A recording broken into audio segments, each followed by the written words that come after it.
Sais-tu que Jésus n'a jamais dit « Chaque phrase de toute la Bible a été dictée mot à mot par lui » ? Frères et sœurs, à propos de cette phrase, toute écriture est inspirée de Dieu. Il est très important de se demander qui l'a dite et dans quel contexte historique. Quand Paul écrit à l'église où se trouve Timothée, il dit en 2 Timothée 3,16 « Toute écriture est inspirée de Dieu et utile pour enseigner, pour convaincre, pour corriger, pour instruire dans la justice. » À cette époque, ce qu'ils appellent l'écriture, ce sont avant tout les textes de l'Ancien Testament qu'ils connaissent depuis l'enfance. À ce moment-là, le Nouveau Testament n'existe pas encore sous la forme d'un livre complet. Il y a des lettres, des récits, des témoignages, dispersés dans différentes églises et conservés à divers endroits.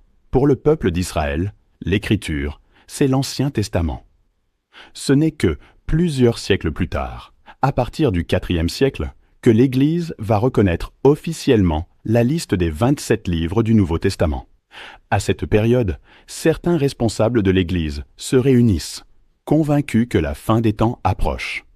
Ils décident alors de rassembler les paroles de Jésus, les lettres des apôtres, ainsi que différents récits et témoignages, afin d'en faire un recueil pour les églises, comme l'étaient déjà les Écritures de l'Ancien Testament.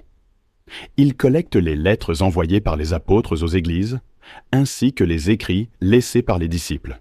Puis, après examen, prière et discernement, ils reconnaissent officiellement 27 livres pour former le Nouveau Testament. Plus tard, ce Nouveau Testament est associé à l'Ancien Testament pour devenir la Bible telle que nous la connaissons aujourd'hui. Voilà, en résumé, comment l'Ancien et le Nouveau Testament se sont formés. Alors, que veut-on nous faire comprendre à travers tout cela ? En ce qui concerne la Bible, il est honnête et nécessaire de se poser quelques questions. Comment s'est-elle formée ? Qui l'a écrite ? Qui l'a rassemblée en un seul volume ? La Bible a été écrite par des dizaines d'auteurs différents. Certains savaient très bien qu'ils transmettaient un message reçu de Dieu, mais aucun d'eux ne déclare verset après verset. Chaque mot que j'écris est dicté mot à mot par Dieu.